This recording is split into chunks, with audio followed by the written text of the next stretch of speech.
Good morning. Some of you have heard some of this before. If you have, just bear with me.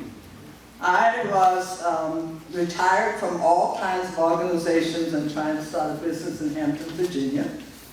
And minded my own business and started the business when somebody named Kathy Woodson appeared from Virginia Organizing in my office, telling me she had talked to people in my community and I had been determined as one of the people that was a leader in my community and I really must be a part of this organization, Virginia Organizing Project, which I had never heard of.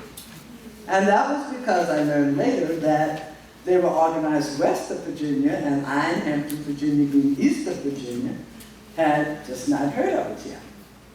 So I told her that I thought there were a lot of other people in Hampton that she could talk to, and I gave her their names. When she came back the next time, and she's very good at what she does. I said, Kathy, I'll give you my baseline. I've been in organizations all my life. I'm tired of it. I'm tired of meeting to meet, meeting to greet, and meeting to eat. I'm not doing that anymore. Here's some other people you can go talk to. Anyhow, I would have to tell you, over 2 years, Kathy Woodson and I had that kind of relationship, and she finally said to me, look, I have a thought, I have a proposition for you, and if you take this proposition and you don't like it, I'll never come back. And I couldn't resist it. I didn't even know what it was yet. She said, we have a board meeting in Roanoke, Virginia, and if you want to come to that meeting and you decide you don't like it, I won't come back. I said, Roanoke, Virginia. All of a 5-hour drive from Hampton, plus. Well, we'll get you to Charlottesville, and then somebody in Charlottesville will get you to Roanoke and whatever, and you could stay overnight. And so I thought, you know, when you try to build a business, try to have much money, so an overnight stay anywhere is a great idea. So that's what I did. I landed in Roanoke, Virginia for a board meeting. I really had no idea how very young this organization was. I also had looked at the statement of beliefs, and being the snobbish East Coastern Virginia person I was, said there's no way in the world that the people in the mountains of Virginia came up with this. And I arrived at that board meeting on that morning and met the people in the room. And they were from all over the state, they were from all walks of life, and it was obvious to me very early that they were not there about building resumes. Right. They were not there about meeting to eat, meeting to greet, meeting to meet. They were very serious people who enjoyed and respected each other. They were there for a common cause. And by the end of the meeting, I knew I had met kindred spirits. And I've been here ever since. That has got to be at least 17, 18 years ago. So I don't have to have a story like Denise's. She's got great stories, or Adele, who's got great stories, because I have my own story. And within 2 or 3 years, I was on the board of Virginia Organizing Project and working for the city of Hampton. So I learned in business that I'm not a business person.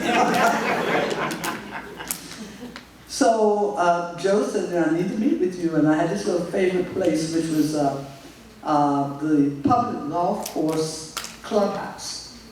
And I kind of used to like my own place to meet folks, you know, because the golfers didn't care and the management didn't care. We sat there half a day. It was all right with them.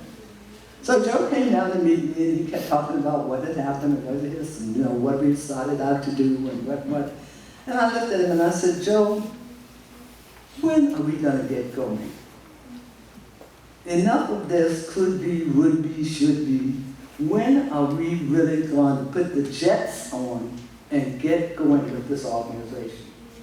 Because if we are serious, and everybody in it is serious, then we need to stop acting like we have to hide. We need to get out there and be public. We need to let people know that we are serious about what we do. And so that's really kind of like what we've been doing ever since. Now, the other thing I need to tell you is when I first joined Virginia Organizing, there were like committees set up around issues, and I consciously decided I was not going to be on a committee about race. I had lived it. It was like all of my life. I'm not doing that. So guess what I do? Taxes. Talk about ignorance being bliss. And Eleanor Ryan came to my office and she bought, you think Dell had this in a book? She must have bought something like 3 or 4 manuals that looked like this. When am I ever going to have time to even study this stuff, you know? But the group managed to really learn a lot about taxes and the tax code of Virginia and all the little nuances of taxes in Virginia and how, you know, oppressive the whole tax rate is, still is, for low-income citizens. And we did tax workshops all over the state for people to learn what it is that your money is used for and where it goes and what the different budgets are and all of that real intricate stuff. There were even people who were running for the General Assembly, candidates who were coming to our tax workshops. And this will tell you how long ago it was. Senator Warner was then the governor. And his people said to us, you know, governors only get, once every 20 years, a governor gets a chance to change the state tax code in Virginia. And in fact, what they meant was, you all are in the way. So they invited us to Richmond, big sit down, big office, okay, lots of official people around the table, and this is how serious they were about this meeting.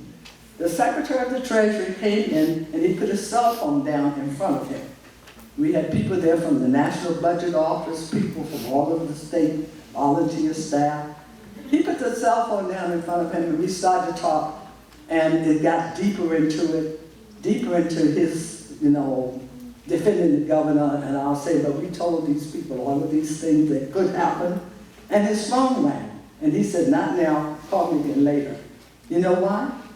The plan was for the secretary to call him out of the meeting because it wasn't important for him to stay the whole time. All right? He said, not only stay the whole time, he set up another meeting because we would not back down.